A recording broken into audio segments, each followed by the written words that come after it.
Que ce soit avec la guerre à Gaza ou la guerre lancée contre l'Iran, Israël est en totale violation du droit international. Pourtant, on voit sur les plateaux télé de nombreuses personnalités prendre fait et cause pour Israël, alors que d'habitude, ce sont les mêmes qui demandent le renforcement du droit, des peines de prison plus lourdes quand un fait divers traverse l'actualité. Vous avez BHL, il y a quelques jours, qui expliquait par exemple qu'Israël rend service à l'Occident, que le monde devrait dire merci à Israël. On avait Hervé Morin, l'ancien ministre de la Défense et des Armées, qui expliquait finalement qu'Israël fait le boulot que la France aurait aimé faire. Le chancelier allemand qui explique qu'Israël fait le sale boulot et que finalement, il faut le remercier. Tous ces discours naturalisent, voire se félicitent du viol du droit international. Alors comment est-ce qu'on peut en arriver là? Comment est-ce qu'on peut comprendre ça? C'est pas simplement une incohérence en réalité, ce qu'on voit c'est un basculement. Ce qu'on voit là, c'est ce que Jean Baudrillard avait appelé l'hyper-réalité.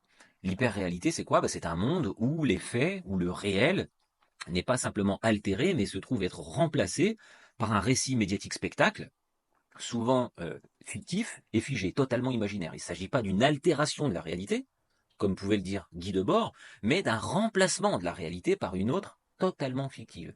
Dans ce récit, les rôles, les scénarios, les acteurs sont généralement toujours les mêmes. Ici, Israël est toujours la victime, et l'Iran et les méchants pays arabes, eux, tiennent toujours le mauvais rôle, la menace.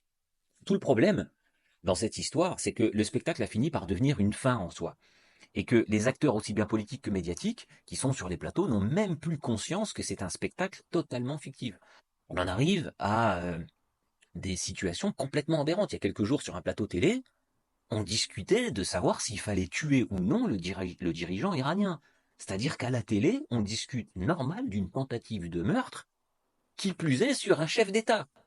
Et c'est passé crème. Et c'est là le point le plus important de mon propos, c'est que les médias sont créateurs de ce qu'on appelle en sociologie l'anomie. L'anomie, c'est un dérèglement. Parce que les médias se présentent eux-mêmes et nous les considérons comme étant des pourvoyeurs de vérité. Or, ce sont des créateurs de spectacles. C'est totalement différent. On attend d'eux quelque chose qu'ils ne sont pas en mesure de créer. Donc si on entend des propos aberrants, comme dernièrement par exemple l'adjoint au maire de Courbevoie qui explique que si Netanyahou arrive à faire tomber le régime des Mollahs, eh bien il faudra lui donner le prix Nobel de la paix. Donc si on en arrive à des réactions pareilles, c'est que les acteurs qui interviennent sur les plateaux télé sont complètement coupés de la réalité. Car les scénarios médiatiques ont totalement remplacé la réalité, qu'elle soit politique, juridique, sociale, économique, culturelle, militaire, tout ce que vous voulez.